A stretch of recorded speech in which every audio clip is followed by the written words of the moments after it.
Ebintu ebisisikire n'entookye, emisiri ya muhogo, ebihimba, ebitakuri, emondi n'ebindi. Enjara ebyokulya byetu byona bihoireho n'ebitooke bihoireho, ebitooke bisigaye bino byona ebirimu byona bijja kusisikara n'okwoma.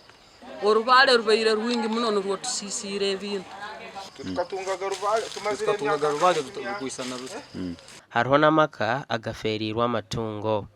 Ndozera ntatandika enzuro bwe gwitwa amanya ni enzuro ya bityo hati okutugira haizo miyaga haiza rubale haiza kitwasobera Abaturano bajangu hati tibine bwekoro bwona kureka amasiko gariyo mbebembezi babo. Honorable Alex Ruhunda na Linda Irene bagenda ministry y'ebigwerezi basitungira abantu bano ekyokulya kya bwangu Hakire ebihimba byone binyakwire mu babahembebuze ebihimba kandi ubukyaketagisize babakwatire habokuba tubaina cyokulya cyona. Kasumikano embibo y'ebihimba eri musiringi kakaga kandi omuntu wa bulikiro takusobora sente ezo abandi bakeba kwaseza PDM abandi kebinda loni batwirukire turi kubi tutwine nako kuteka harura. Omugandi omuyaga gucwekerize ebintu ombyaro 10 omugombora ya Chwamba omurubirizi district.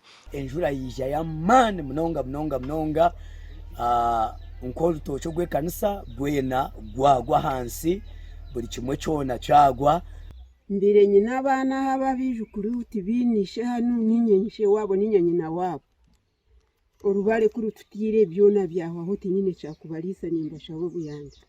Ebihingwa ebikirize kusisikara n'omwani. Omwani no gureba gwono orubale rutire umuyaga gwartera gwana gwahoho hamwe na muhogo yone huyireho hamwe n'urutoke duhuyireho kandi byona nibe kutahiza akasente kureba ngo twahereza abana isomero kandi etwatira na paka bo kugira ngo paka netonera inyamishane ziturira tukakira kutahinga ntoke no kurangiza mu bindi tukira kurangiza muri muhogo turangiza mwani.